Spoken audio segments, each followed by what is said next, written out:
I finally know my calling. I was speaking to, you guessed it, my dad, and I was showing him the follower count for the people that he watches on YouTube versus what and who I'm watching on TikTok. And none of this was a competition on who watches people with more followers. It was just an eye-opening convo on millennial to boomer preferences with online presence. We had a good discussion on if people get followers based on monetizing political opinions, sensationalizing current issues, or like my favorite TikTok influencers, simply by living and existing and sharing all of that with us through social media. And that's when he asked me point blank. He says, "Is that what you want to do? Is that what you want to be? An influencer?" To which I immediately laughed and scoffed. And I was like, my life is not that interesting. But I guess the work and the growth that I do and have, that's interesting. Which, to be honest, since that conversation with my dad, I have just been talking and filming day-to-day life and less tips and tricks on TikTok. And I guess I'm not that boring because my engagement has grown by 25% just by being myself. However, I digress, as this conversation is not influencing 101.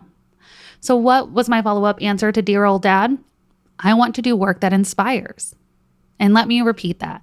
I don't feel that my calling is to inspire people. No. My calling is to do work that inspires people. I never resonated with this whole influencer thing. I tried to repurpose the word in business, and I have a whole leadership training called Influencing Without Authority. And I'll likely do an episode on it this summer because it is great content. So why do I want to do work that inspires people rather than to influence them? It's because I know how having limiting beliefs truly has prevented me in my life. And at the exact same time, I have no clue what kind of limiting beliefs other people have had or what experiences they've had in their life. So I know that sounds a little contradictory, so hear me out. Typically, when you're influencing, it's on a specific thing. Less waste, more composting, healthy living, luxury living. Or remember when we were all picking up items in our home and asking if it sparks joy? And now 2 kids later, Marie Kondo is rethinking what organization means. Influencing in and of itself is limiting. What works for one does not work for all. And that's because when it comes to influencing, it's typically one type of lifestyle and how it's totally revolutionized that influencer's life. And it's not one size fit all. This is why I'm so focused on doing the work. So when people see me or are willing to share their challenges with me, I don't provide them with a Band-Aid. I listen to people and I believe what people are saying to me. I accept that their experiences as truth, and even when I have not had the experience like them or have not been exposed to their situation, I believe them when they share their emotions. And I don't think that I know better simply just because I've studied or have more experience with emotional intelligence. I ask them, what results are you trying to achieve? And what steps have you already done to get there? As a reminder that they are fully in control of the life that they want to have. And then I'm going to support them on that path and walk beside them, doing my self-work to lead by example and with vulnerability. So how does this gal struggling daily with mental health envision doing work that inspires people to live a life less limited? Well, by sharing my story, I'm hoping that it helps remind people that they are the only ones setting limits in their life. The reality is we make poor decisions and we do work poorly when we are making decisions based on insecurity or thinking with limiting beliefs. So what does having limiting beliefs sound like? Have you ever heard this or said this to yourself? I have to say yes now because it's the only opportunity I'm going to have. Or I can't do that because somebody's already doing it. Or I'll do it when blank happens first. I'll do it when I lose weight first. I'll do it when I'm in a healthy relationship first. There's always something that we think needs to come first. Simply put, at the end of the day, limiting beliefs sound like, I'm not good enough. And the worst part of this is not only making poor decisions on your own, but opening yourself to be taken advantage of. I haven't shared this story on this show out of fear, but today I'm breaking the silence. I'm breaking the silence in hopes that when you hear this, and if you are currently in a situation in which you're being taken advantage of, or know you're making poor decisions, I want you to know that there's a way out and you don't have to be stuck there. When I started my podcast, I worked with this agency gal who I had met with a mutual friend who was launching her own podcast. And even though when I met this agency person, And I thought that she was just the quintessential, hey guys, person on Facebook Live working, their MLM. I still ended up signing up with her agency. So here's the backstory. After meeting the agent doing the launch party for my friend, my friend's podcast, the agent had added me on Facebook. And after riding this high of being a guest on my friend's show and completing the 100 Days of Bravery, I had decided that I wanted to have my own podcast. Now, I never once just Googled setting up a podcast or joined one of the million freaking Facebook groups out there. I didn't do any research on my own, which is unlike me. But I kept engaging and liking this agency gal's posts. And in true MLM fashion, because I had liked the post, she reached out to me and asked me if I'd be interested in doing a podcast. Immediately, all of my initial thoughts about this individual and how she did not feel real or authentic, all those thoughts left my body. Because why, folks? She wanted me. Baseline, people-pleasing insecurity. She wanted me. Or so I thought.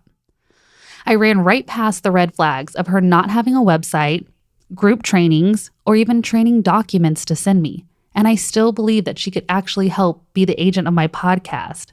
So I stupidly signed a contract for a few $1,000s and set up an unrealistic payment plan.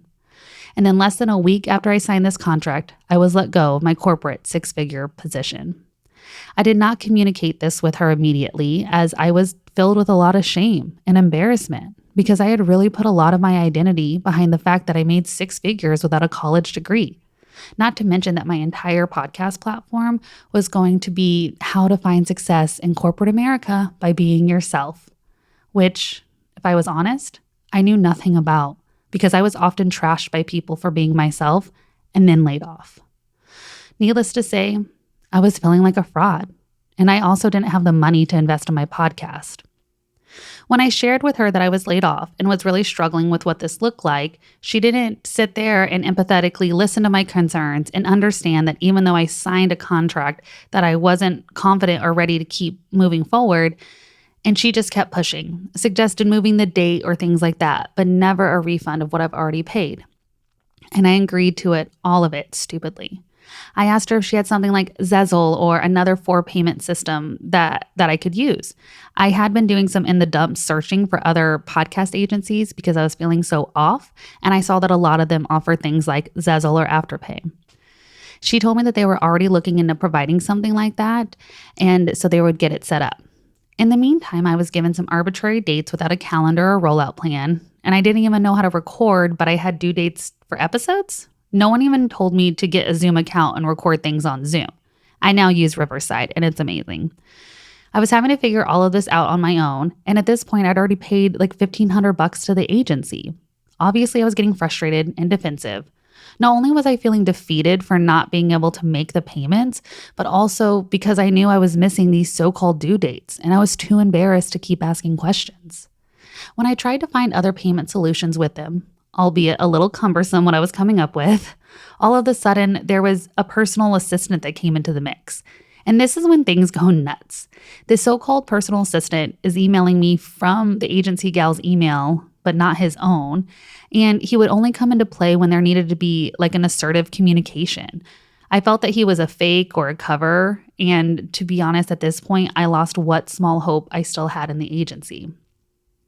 I ended up going back and forth with the original agent gal, and I finally said that I didn't feel like I was getting what I was paying for and that I don't have the resources that I was promised, to which she responded with the worst thing in the planet you can say to somebody. Well, you're an adult. If you didn't get the email that I sent, then you should have said something. I'm not here to babysit you. To which I replied, well, I was giving you some grace and time because I assumed that you didn't have the training collateral yet, as I did know it was a new podcast agency. And that got her way more frustrated. She ended up doubling down on the fact that she was not responsible to support me. She was treating me like I was in her downline of an MLM. No, ma'am, I hired you to be my podcast agent. You do the agent work, I do the talent work. That's how this works when you're hired to provide a service. I wasn't looking for some life coach, especially with this character. It's so ridiculous that my first 2 seasons that I was literally living under this crippling toxic environment. And we're only talking about 4 or 5 months, y'all, but it was that bad. I was always wondering if she liked or even listened to my show, and I don't know why I cared. which is why I really focused on having guests. I couldn't even imagine having an episode by myself and what she would say or think about me. I was so insecure that I continued to pay them more money to have to have a total of a dozen shows done by this agency. And the only reason I allowed myself to continue to contract and pay her was because I was struggling so bad with imposter syndrome, depression, insecurity, anxiety, all of that, because I had just lost my job. My entire understanding of life and everything I had put value on was stripped away from me. Everyone told me I was supposed to be happy about the layoff. I hated the company that I worked for and they treated me like absolute shit. And I should be happy that they let me go. And I did get a little severance. But I wasn't. I was embarrassed and I was miserable. And because of those things, I allowed myself to talk poorly about myself and allowed myself to be treated so poorly. And the thing is, I never would have made those decisions with the agency had I believed in myself, had I thought that my voice and my story was worth sharing. So for so many reasons, I will adamantly continue to do work worthy of inspiring others, to help them know that they are limitless. So how do I do that? How do I do work that inspires others? I'm committed to these 3 simple steps: help, habits, and growth. First things first, you can't do it alone. If you're currently operating under limiting beliefs, it's nearly impossible to unpack those beliefs by yourself. Now, over the years, I've become the person that when I read the word impossible, I think of the meme where they put a space between the word I'm and possible. So you don't read impossible, you read I'm impossible. And that's just how my brain works now. I don't even believe that there's the word impossible. And so I hate to even say that on this platform. But the truth is, if we rely on ourselves and our own brain to do the work, we are setting ourselves up for failure. I mean, have you ever been to a job where you're being trained by somebody who knows nothing about the job? It's the absolute worst, right? Well, you're doing the same thing to your brain if you're trying to do this all alone. You're expecting it to come up with the solutions when all it's ever done is allowed you to believe and be filled with limiting beliefs. So what does that look like? Of course, the first thing I'm going to talk about is counseling or therapy. Now, that doesn't immediately mean seeing a psychiatrist who's focused on a medication-based treatment plan. I'm a huge proponent of utilizing medication for your mental health, but I don't always think that that's the first step for everybody. It can sometimes be daunting. I encourage you to partner with a therapist and open up with them that you're interested in seeking what a medication treatment plan would look like, and then they can help partner and refer you to the right psychiatrist. Personally, my psychiatrist and my therapist are 2 different people, and together they help me find a better balance. For the purpose of this episode and what we're talking about with overcoming limiting beliefs, I don't always think that medication is needed for this. And I'm not a doctor, but I do think a lot of times creating cognitive behavior therapy techniques really can help you with this mindset change. If you don't have insurance, there are several apps now that allow for online therapy. I'm going to link them below in the show notes. So if you scroll past the cover art, you'll be able to see links on any platform that you listen to the podcast on. If you do have insurance, don't sleep on your insurance portal. If you log into your insurance plan through an app or online portal, they can provide you with tons of referrals with providers that accept your insurance and are accepting new patients. There's also sometimes loaded in there some apps that you can download, and other times there's just embedded healthcare things in there. Like mine has one to drink more water and do more walks. If you recall from my ADHD episode with adults with ADHD, I did remind you guys that it is your responsibility to interview a therapist. You will need to ask them questions. You're going to need to identify if they're the right partner for you. And just like any relationship, if you're feeling unsafe or unhealthy, you do not have to stay. This is a journey. Maybe therapy isn't right for you right now. Or maybe you're already working with a wonderful therapist, but you're still struggling overcoming some of these limiting beliefs. A lot of times this can happen in work, and that's where I would encourage you to look into a mentor. Mentorship, I always think, is best outside of your current business or corporation. I say this because the reality of a lot of business leaders is they have to make decisions that don't always make sense to everybody else. I have been put in a situation where I thought I was being mentored, but then it turned out that I was really being used as a puppet. Now, that is not everywhere, but not only have I been exposed to it myself, sometimes I've put myself in that situation.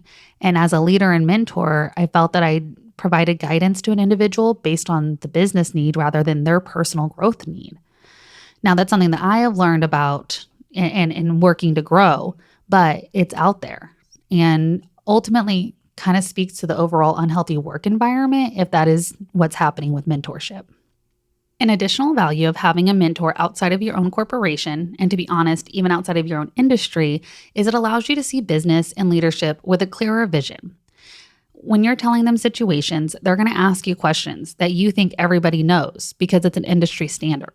And it will remind you of how niche your community is and how to think of solutions outside of your current industry.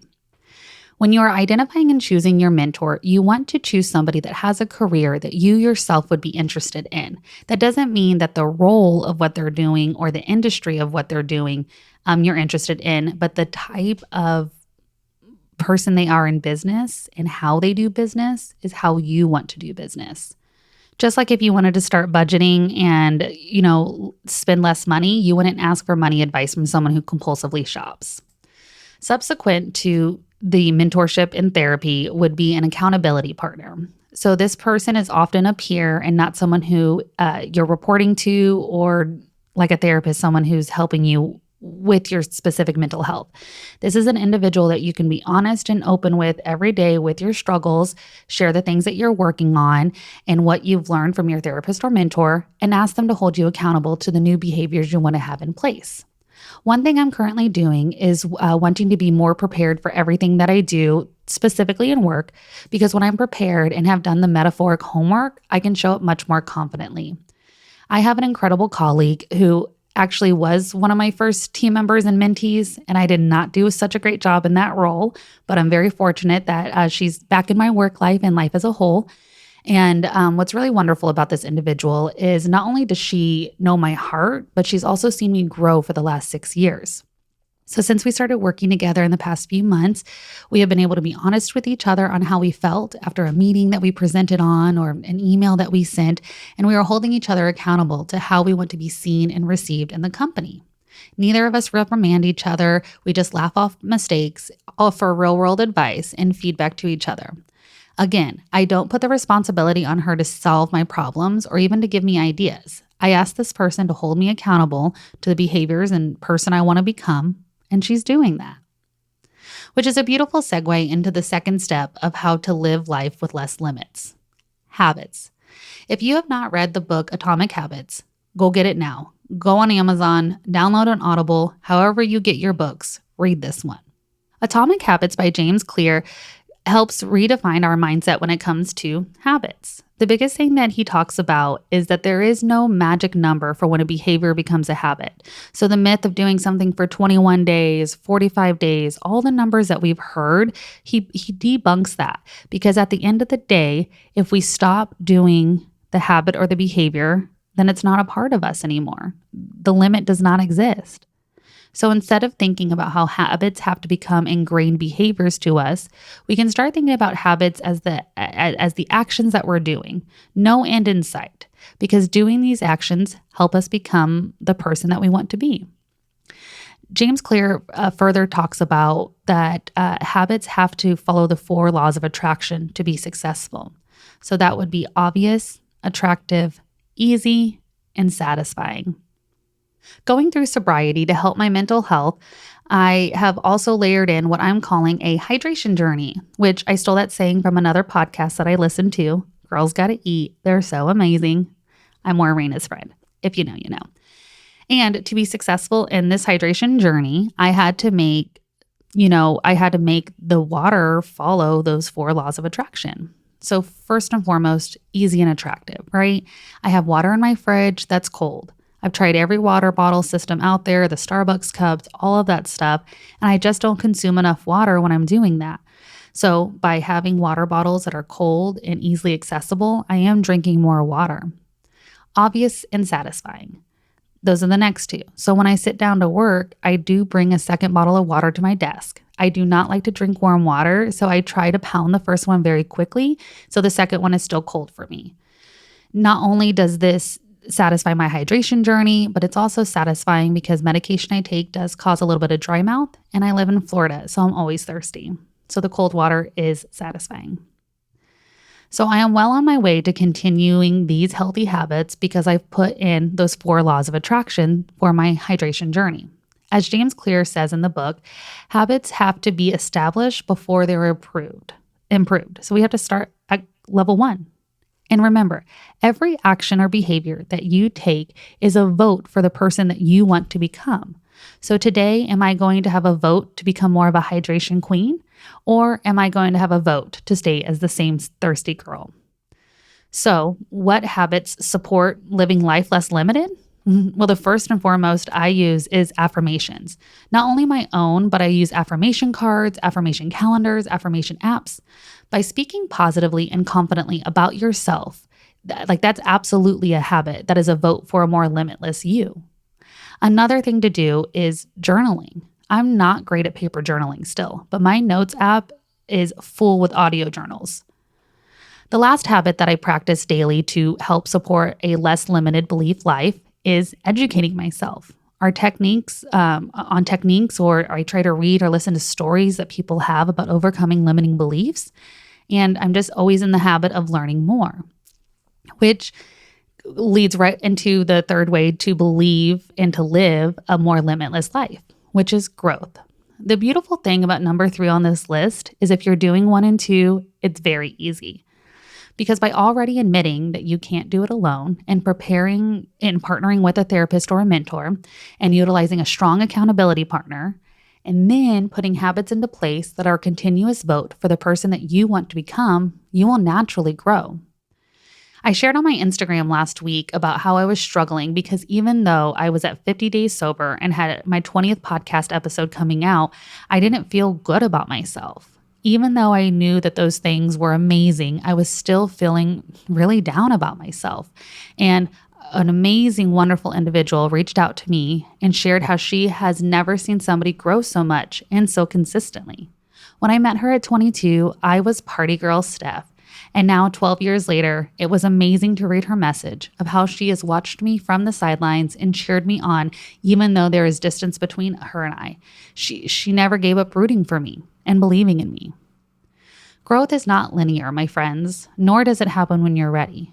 Growth is the culmination of listening to the lessons that we are learning in life, believing them to be true, and doing the work. Which is why I will continue to do work worthy of inspiring others. Thank you for listening to another episode of Gen Authentic, where we believe everything we do in our life is work. Our jobs, our friends, our families, our hobbies, and ourselves. And I'm here to challenge you to do that work more authentically. Thank you for being the voices of a generation working more authentically through life.